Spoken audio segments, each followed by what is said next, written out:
Hey, this is Seth with In Demand Career. I show people how to get life-changing jobs in digital marketing with no previous experience or education. And that includes my very special guest today, Ariel, who was working as a bra specialist at Victoria's Secret, a retail job where she was forced to work overtime, was very burnt out and unhappy, and didn't have many career prospects when she found my course. She took the course, hustled very, very hard, and now she has an amazing remote digital marketing job making $60,000 a year, which is almost quadruple what she was making at the other job. I'm very excited to share her story with you. Thanks for being here, Ariel. Thank you so much. It's so nice to finally meet you. Likewise. So why don't you start out by telling people a little bit about your current position? Sure. So I work for a digital marketing company that specializes in healthcare marketing. So that's basically, anywhere from like cell therapy manufacturing to regular like providers and stuff like that. So that's what we do it for. It's a full-fledged marketing agency that does PPC, SEO, social. I am currently doing SEO. Okay. And what are you getting paid again? 60,000. That's so fantastic. And and do you like the work? Like, what's it like for you to have this job? I love the work. It's definitely, thank goodness, like you take this course, because if you don't know anything about SEO or PPC, you just get mind blown at what like you're dealing with. But the work is really good. I feel like it's better because I have amazing coworkers who are so willing to help. And that's definitely what you want to find in a career like this, because we all start out as beginners. So the work is really great. It's can be very taxing, very tedious, but for the majority of it, I feel like I really get to like flesh out my skills and just bring something of value to all of our clients. Yeah. Yeah. And you said tedious, but from the look on your face, it doesn't sound like it's really tedious. You just mean that it's It's maybe not too tedious. Yeah. Sometimes you'll get lost in the sauce of like keyword research and you're like, how many times can I spin the word healthcare? But Right. Yeah. Everybody, I know I've been addicted to keyword research myself. What is happening to the screen? Ariel's computer just had a psychedelic trip, or where it went back in time to the 80s. That's what it okay, so what were we saying? Oh yeah, so obviously you were saying something positive about the job. keyword research. Yeah. Yeah. No, I was keyword research is one of those things where when you get it, I think it's a bit addictive actually. It's very Can analytical. be. Yeah. It's exciting in a really nerdy way. And you could also like I've spent like hours doing it, and it's a mixture of like you're very interested in it, but then you're also kind of like I'm not going to say bored, but like it's just a lot of data to process, right? It definitely is. Yeah. And I feel like when you get sucked into it, it's kind of hard to get out of it. And then words start sounding weird to you. Yeah. Yeah. But overall, it's very stimulating experience. I mean, I think it's imagine Yeah. it's stimulating than fitting people for bras for 10 hours a day. Yeah, it definitely trumps that. At least for me, it does. Yeah. So on that note, so I thought this was an interesting career shift that everybody could probably relate to working in retail. Can you tell people a little about what your life was like, back when you were working at Victoria's Secret? Yeah.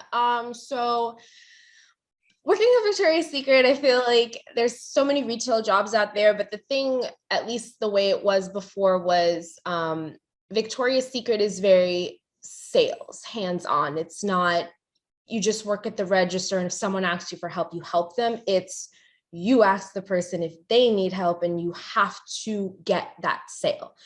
Our job was very contingent upon that. And that's the thing. Like when you get hired for Victoria's Secret, you're either register, backstock, pink if you have one, or Victoria's Secret, and you have to be selected to be in sales. And if you do not meet your quota, it doesn't look too well for you. And they watch you, your managers watch you on the floor to see how you are interacting with the customers, and you get feedback, and they will tell you like, you need to be nicer, you need to smile more. Like, it is a very face, like, heavy job. Right. So It's Can I ask you something? As you yeah. mentioned all that, I wasn't aware of all that. But so, I mean, sales positions, usually the trade-off with a sales position typically is the commissions. That's why people would Mhm. put up with the uncertainty or the stress of sales, is because in many jobs, in many professions, even in digital marketing, you get your own Mhm. clients, you can make a lot more money. But at Yeah. Victoria's Secret, what was it like? What was the incentive? Were you given like a ton of commissions if you made sales? Well, the thing is that they did at one point they started the incentive program. You get a small part of whatever you sold, and that was great. Um, then they realized people were making way too much money, so they took it away. Wow. And that to me isn't very good for a company because you're basically telling your employees, well, now you're doing too well of a job. No, we're not going to pay you for it. So that lasted really short. But as a bra, there's difference. There's sales specialist and a bra specialist. And a bra specialist is more to train your associates and be the expert in bras on how bras fit and stuff, because it can be very messy. So I actually didn't get an individual commission when I went to be a bra specialist. I actually only got a commission if the entire store made numbers, the numbers for bras. And that didn't really happen often. So I really didn't see that money. Wow. It's an Yeah. interest, it's like I was watching The Office recently, and I remember they with Jim and Pam and Dwight and everything. They were saying how actually there's one episode in one season where they said they got bought by Sabre. Dunder Mifflin got bought by Sabre, Mhm. and all the salesmen were really excited because they had these huge commissions. They had no caps on commissions, so they were Yeah. all working really hard because they were making a lot more money, Yeah. which makes perfect sense. Then Yeah. later in the season, they were like, oh, they capped the commissions. They changed it. And so Jim was like, I have no incentive to work. Yeah. And Well, yet that's the thing. in retail and with a big company like that, that's really unfortunate. Um, Mm. that they would do that. Cause I was thinking, like, if you have a retail, if a person has, like, I got, when I worked my first digital marketing job, I actually got commissions based on my performance. And it's such a motivator. You Yeah. feel so invested in your job, you feel good about going to work. And then, but to take that away, and you're doing sales. I mean, if you're just clicking people at the register, that's one thing. But if you're actually doing the sales, that's terrible. And that really speaks to a company that I don't think, has obviously had problems. So before we go too much deeper into the world of Victoria's Secret, I think the point here is you just paint a quick picture of, like, what was life like at this time in terms of your enjoyment of your job, your work-life balance, all those things. So basically it was just extremely strenuous. The workload was really, really hard, especially during the holidays. As anyone knows who works retail, you don't get holidays, you work on holidays. And Christmas was really difficult because I would have to literally after Christmas Day go to work. And I know that's true for some people, but I know I would be at work for probably 13 plus hours and so exhausted, so burnt out. I was actually lucky enough to have off every Thursday. And for Thanksgiving, that's really important because Thanksgiving's on a Thursday. So I couldn't be put on the Thanksgiving shift, but that didn't hold you back from you had to work Black Friday. And it just got to the point where I would only see my family, my friends on a Saturday, because that was the only other day that I had off. And when you're working all those hours, I want to see the people I love, but I was so exhausted and so out of it that, like, I couldn't even enjoy myself, and that really affected my relationships because I couldn't deal with it. And I saw my coworkers more than I saw I knew the lives of my coworkers more than I knew the lives of my friends. And so everything that I would talk to my friends about is work, work, work, work, work, because that's all I started to know. And that's not good. That's annoying, actually. And it would be like, dude, I didn't have a life. And it got to the point where I remember I had a total breakdown in my break room in front of one of my managers. We had a former coworker come by. She actually just left Victoria's Secret and she had this great new job and she had weekends off. She looked great.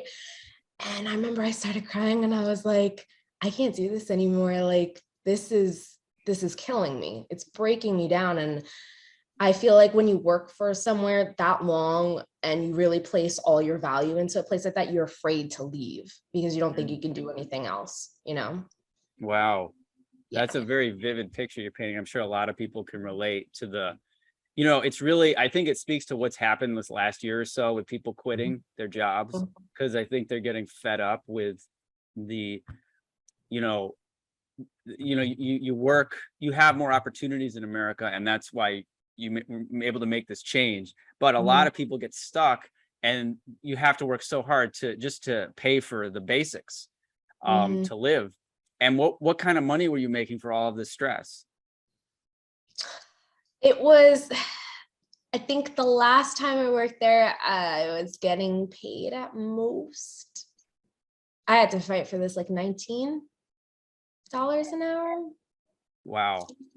And you're working that many hours, and that's with overtime or before overtime? Yeah, that was with overtime. With overtime. Wow. Yeah. Well, Yeah. definitely does not sound like the fulfilling career. And yeah, I think a lot of people can relate. I was telling you, I have some people in my life who are working a lot, and there's the toll of just, working beyond 8 hours a day. And then you need time for your family. You have to make these choices, things. You have to choose between your friends, your parents, your family, and maybe your partner and yourself. You didn't have any time for yourself. And you also need that time for yourself, the ramp down time from when you're done with work. Yeah. I remember when I used to wait tables, and I remember just like, it was like, yeah, you need time afterwards, like coming off a roller coaster, especially in retail. I mean, you're on your feet, you're running around, you're talking to people, and you can't just like leave and snap your fingers and you're just ready to relax, so that is a very vivid portrait of what life was like before digital marketing. So why don't you tell people a little about like how you found the course and how you ended up changing your life so dramatically? So just I went to college. I did 2-year college program. I have an associate's degree. I had always been interested generally in marketing. I really liked the idea of it, but I never pursued it because I really didn't know what I wanted to do, and I wasn't gonna like go to a 4-year college and get a bachelor's in something I didn't know what I wanted to do. So I stopped, and then that's when I started working for Victoria's Secret. And so I remember just at some point I was just like, it was some point last year where I just hit a really bad low, and I was like, I don't know what I'm doing. Like, how can I support myself when my parents aren't around? Like, what am I going to do? I don't want to be here anymore. But it just seemed really, really hopeless in the moment, like I told you. And so I started like looking around to take like little courses. I was already taking like little courses on Udemy. I was looking into graphic design because I was into that stuff. Not enough to make it a career, but I was just looking around. I found a digital marketing course in Udemy for like $20. I dipped my feet into it for a little bit, but it wasn't as like extensive. It didn't really give you any tools to really excel. So I would just keep looking into digital marketing on the internet, and I found you on YouTube, and I saw you doing an interview. I gotta tell you, at first I was like, oh, this guy's lying. Like, no way. Like, this is like some buzzwords. But I kept watching your interviews with all these people, and then I would look them up on LinkedIn. And I was like, okay, not this many people can be lying about this. Like, come on. So Yeah. I did your mini course. I remember I was on my way home from work. I plugged it into my car. I started listening to you. And I remember that was the first time I'm like, okay, like maybe I'll do this. Your course is like what, $800. And at the time I was like, I don't think I can spring it. But I was like, if I don't invest in my future, like it's just going to be like this forever. So I took a weekend vacation to Miami with my friends. And I was like, I just need a break to decompress. And that's where I decided, I'm like, I'm going to do it. As soon as I get back, I'm going to do it. And that's what I did. I messaged you. I had a question for you about is SEO like very analytical, stuff like that. Like, I was just curious. You answered me back right away. And then that's when I knew I bought the course. And then the next day I started going through it. That's so great. And Yeah. I remember that vaguely. I remember you having a really positive attitude. And when did you join? It was this year, wasn't it? Yeah, it was at the end of March this year. Okay, so this was a very quick, you had a very, this was a very fast transition for you. So you started the course in May and or March, and how did everything go from there? It went really well. I was really diligent with it. That was hard because I wasn't in a good place at that time, but um, I did it every day, 5 days a week, like Monday to Friday. After work, if I could, I would go to my local Barnes and Noble and I would sit in the cafe for like 2, 3 hours at a time. And I would just have my notebook and just go through it. And sometimes I would try to do it on the weekends, but I'm like, I'm going to burn myself out. So I didn't.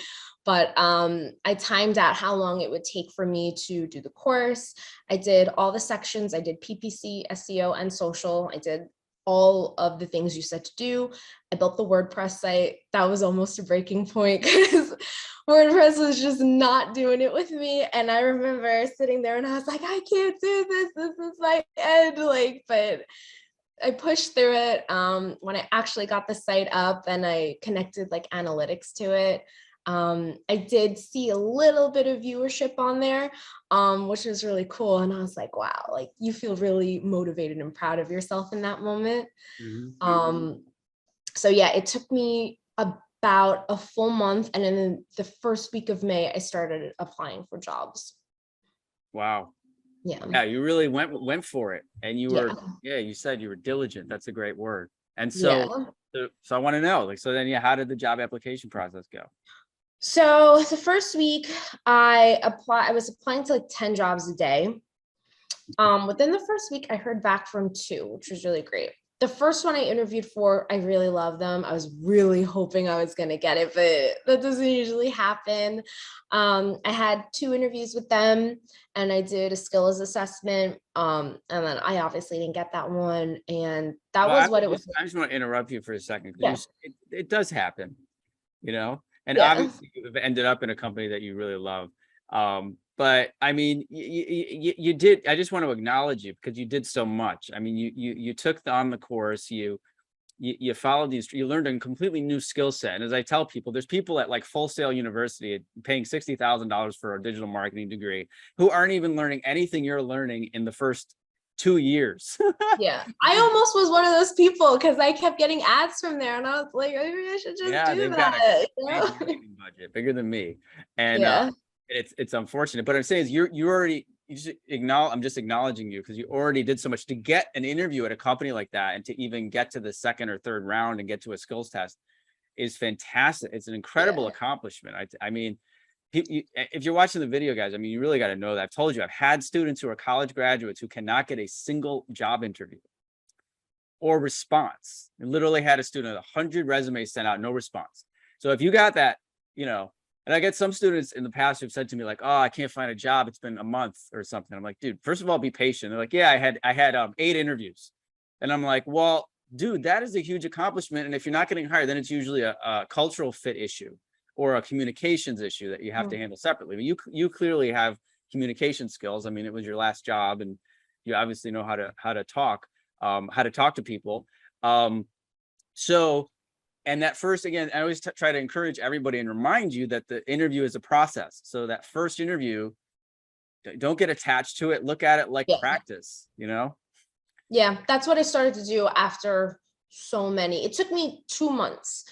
And at first it was very light and then it really picked up because some of these companies, like you'll apply, they don't get back to you for 3 weeks, but they do get back to you. And sometimes that's what's really like discouraging is that you're like, well, why aren't they getting back to me right away? And that's what I was thinking. And after a while, like you said, you start looking at these interviews like, okay, I'm not expecting anything, but I'm going to do the interview anyway to get the practice, to see how I'm speaking, and to like, I would write down the questions they would ask to see if there were any that were like, you know, very similar. So I could kind of train myself on what to say. Yes. And I remember, I think a couple weeks before I got the job that I'm at now, I was getting like 3 interviews a day, almost every day. And I was getting so burned out with that because I would leave work or go on my lunch break and I'd be like, okay, I gotta go now. I just gotta go to lunch. And then I'd be sitting there and I'd be like, hi, nice to meet you. Like, and I would be like, this is my 10th interview today and I'm working and this is crazy. Wow. Yeah. Maybe you overdid it a little bit, but Yeah, I definitely think so. Cause like, I just kept applying it started at 10 and then I think I just kept going at like 20 a day. And I'm just like, I well, want were this. you customizing the way I tell you in the course? Were you bulk No, applying? let's multiply. Bulk applying. Yeah. Yeah.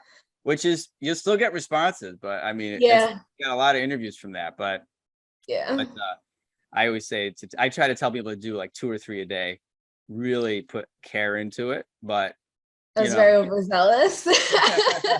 obviously it worked. So yeah, lead people up to, how did you what happened with this company in the interview there? So this was an interview that I got on a day that I had 3 interviews. So I remember I was really over it. And they listed how much they were offering, which was 60,000. And I actually wasn't even going to apply because I was like, there's no way I'm going to get this. They're looking for someone that's way more experienced to be offering that. I applied anyway because I was like, you know what? It's another thing to like get experience from. So I remember that day in particular, I didn't feel like I was at my best, but I tried to put my best foot forward. I met the people and they were really nice. And then I was like, all right, that is nice. I'm not hearing back from them again. So then I got really bad. I got the request for the second interview. Again, really, really nice. And they're like, yeah, we'll be in touch. And I'm like, oh yeah, sure you will. I was at work, I had my phone out and you get those auto replies from jobs that are like, thanks, we considered you, but we're moving on to other candidates. So I saw an email from them and I was like, oh, this is definitely like one of those auto replies. And it was to give me the job. And it was really great because they gave me this whole letter that was basically saying that, we picked you over our more experienced candidates because in personality, we really like you. And we think that you would be a really good fit at the company we're at because they are so culture focused on people just being friendly and positive and connected. And they were like, and that's why we want to bring you on. So that was a really like, whoa moment. And I actually didn't accept it first because I was still in disbelief. And I was like, I don't think they understand that I'm a beginner. I was like, I don't know. So I wrote back the recruiter. I was like, can I think about it? And they're like, yeah, sure. And my current boss now, who is amazing. I talk to him every day and he's the best helper in the world. Like he actually reached out to me and he's like, I heard you were considering it. Do you want to get on a Zoom call and talk about the job? And wow. I did. I asked him all of the questions, all the things I was really tentative about. I said, I didn't put myself down or anything. I said, I'm a beginner. I'm still learning. I've done some things, but I just want to make sure we're on the same page, Yeah. And he was like, I understand exactly where you are. He's like, but we really want you here. And we think that we can grow you into a great SEO expert. And he's like, and if you're on board with that, then just join us. And I was like, okay, then I accept right here and let's just do it. So that's so wonderful. And how did you feel? Oh, I didn't know how to feel. I was so excited, but I was in disbelief because it happened so fast. And, I told everybody about it. I told my parents I was taking this course, my friends, and everyone's like, oh yeah, that's really great. Like, I feel like when you don't go to college for things, a lot of people are like, you're applying for like a nothing, like, I don't think they really believe it until it's fine. Yeah. Yeah. And I remember the first person I told was my mom, and I went outside and I printed out my offer letter. I was like, can you read this? Like, I was playing dumb and she was like, what is this? And I was like, that's my letter of acceptance. I got the job. And she's like, what? And I was like, yes, I got the job. She was freaking out. My friends were so excited. My dad was so excited. Everyone was like in disbelief because I feel like it's a really hard thing to go it on your own, especially not with like college or, you know, anything like that. So Yeah. I Wow. You tell a really good story. Like that was really well. I was captivated. really That's really wonderful, especially yeah. with the setup of the world of Victoria's Secret. Yeah, that's super exciting. And that is a really and guys, yeah, you will run into that. Now, I just wanted to ask you a quick question about that. Obviously, they did ask you about SEO or digital marketing as well. It Mhm. wasn't just your personality, right? It was a combination No, of yeah, like I did I was pretty like obviously I chose SEO. They asked me like everything that I knew. I told them I built the WordPress site, which they really liked because the company works only in WordPress because they do site builds. So they wanted someone with experience that actually knows at least the interface of WordPress. So that was really great. Yeah. I knew my keyword research. I knew what to do. I had experience with SEMrush and they really love SEMrush there. So there you I go, mean, guys. yeah. Listen So in the course. all of those tools are really, I'm really happy that you gave us exposure to them because those were the things that they use the most. And without them, I would have been like, I have no how to do how to use this. I don't know about Right, WordPress. right. And So you so, see, yeah, guys, it's a combination. As I said, she could speak the language with passion, and she had a good culture fit. Obviously, they liked her. They liked not only just your personality, but your ability to obviously to communicate, get along with people, and your eagerness to learn. Which yeah, if you've been binge watching these interviews, you're going to hear it again and again. You're just going to see yeah, the pattern. That's what it is. So again, you yeah, don't have to know everything. In fact, this is like the second student I've had in a row. Remember, Darian was saying how, he even applied for a senior position and even told the recruiter, like, I'm not qualified for this. And they still wanted to talk to him. Like, you're almost like better off in life in general. I found like if you're honest about your shortcomings yeah, or something, you're better off than trying to just fake like, yes, I've managed $2 million, and you don't have to do that. You can be yeah, honest about, I said, what I've always said to you guys is you take the course and you own the limited experience you've had, which is, as I said, it's more than any college graduate, more than anyone majoring in digital marketing. It's already more than that. But if you own the fact that, hey, I ran a campaign, or hey, I did some keyword research, and you feel good about it and you're confident and you're excited, that's what gets you the job. I tell you, that's how I got my first job back in 2011. I showed up, I was a telemarketer at the time. I didn't know what the job was. I'd never done any real campaign management, but I just told them about my WordPress site and my attempts at email marketing and SEO, and they hired me, and they hired Ariel. And they hired so many of my students. So that's awesome. I'm so happy for you. So what's your life like now in terms of like everything, your work-life balance and your enjoyment of work? so I have weekends off. Let me just say that I have a life. I've been on 3 vacations already because I work from home. Yeah. I get off at a normal time. For my company specifically, I kind of can make my own schedule, sort of. It's for, and this isn't true for a lot of these a lot of these roles, but mine is very client facing. So I have like at least 3 to 4 meetings a day, talking to my clients, walking them through everything that they're they're doing, like what we're doing for them and all the value and stuff like that. And we have a lot of team calls because everyone wants to stay connected. But aside from that, basically I can get up at 6. And if my meetings end at 3, I can leave at 3. As long as I put in my 8 hours a day, 40 hours a week, they don't care. Right. I can go anywhere on my lunch break. I went to the beach my first week on my lunch break, which was awesome. Like, it was great. My friends who live 5 minutes down from me, sometimes I go to lunch at their house, see them, because they also work from home.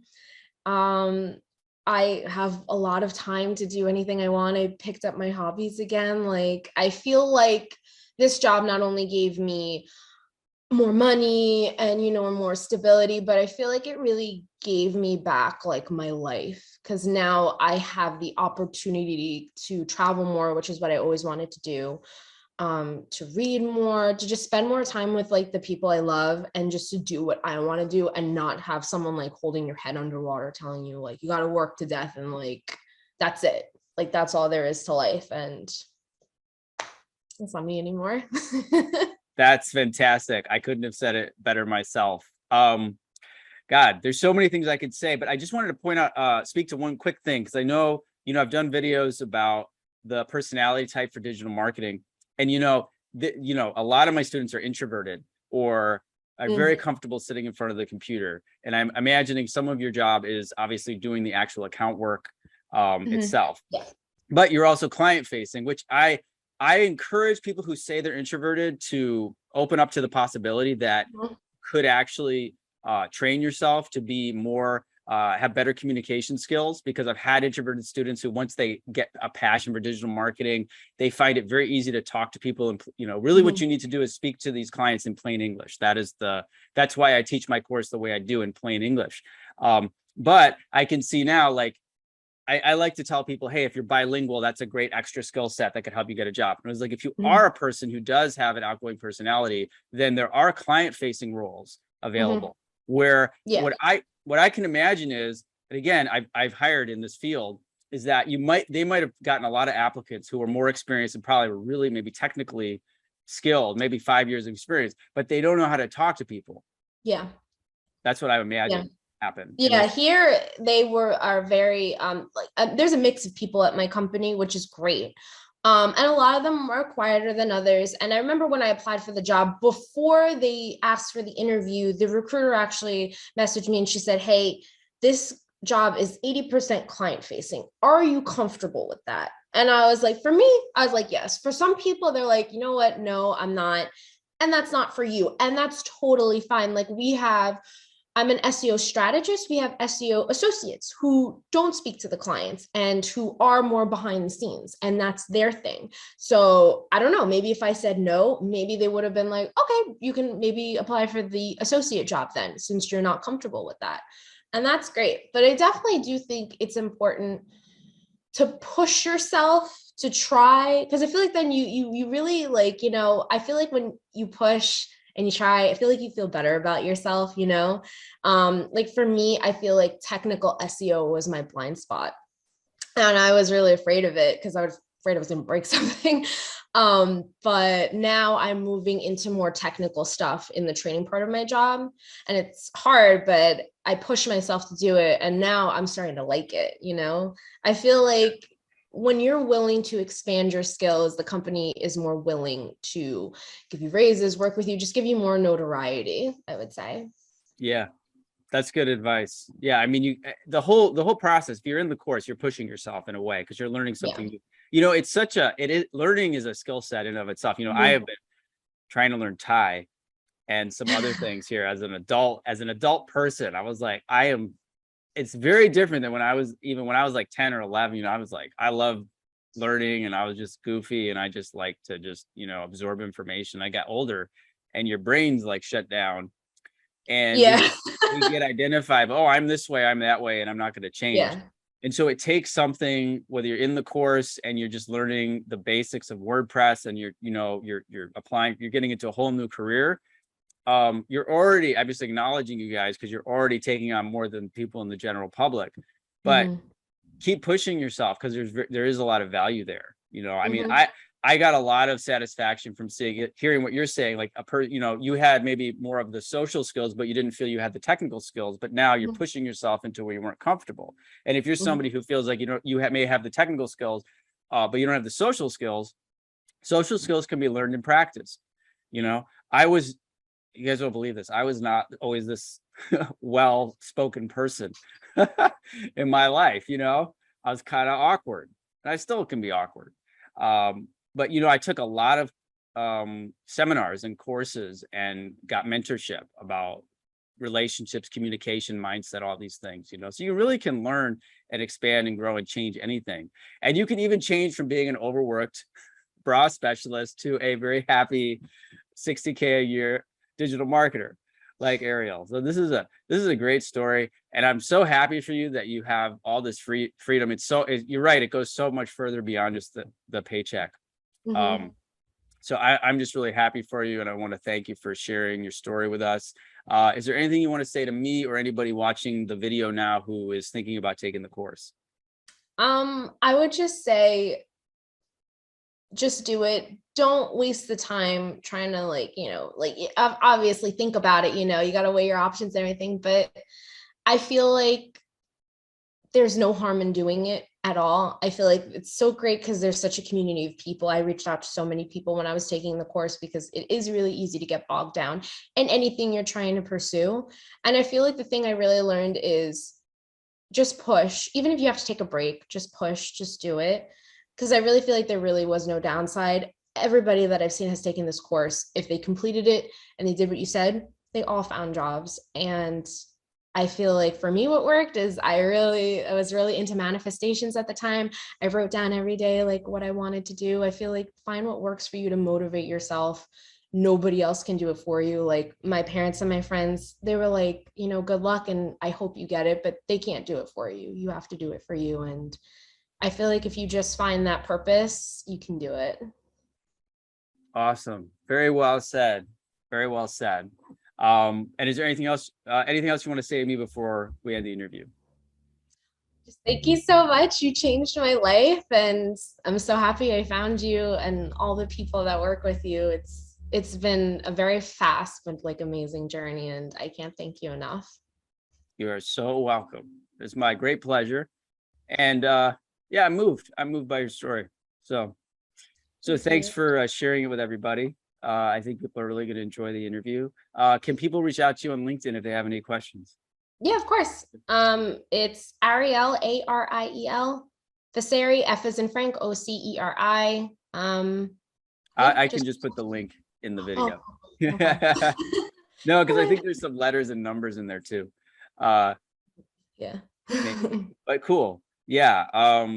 Awesome. Yeah, guys, feel free to reach out to Ariel. You can see she's obviously very generous with her time, and very encouraging. So yeah, it was great talking to you. Thanks again for sharing your story, and let's stay in touch and we'll circle around and do another one of these in the future.